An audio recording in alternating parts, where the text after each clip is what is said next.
ஏமாத்திட்டே என் பணம் போயிட்டாவ ஓ சீனிவாசா ஓ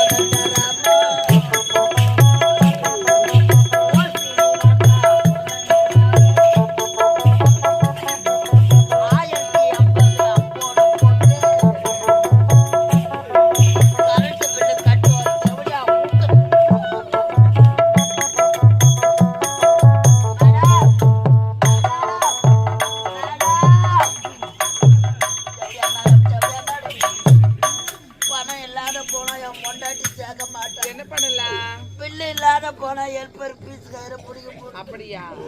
இந்த துணியோட போன ஊர்ல நாய் விடாது. என்ன பண்ணணும்டா? மேடம் மேடம் பணம் கொடுத்துக்கிறேன் எதனா பண்ணுங்க மேடம். சர்வீஸா பண்றாங்க இங்க. எவ்வளவு தெரியாத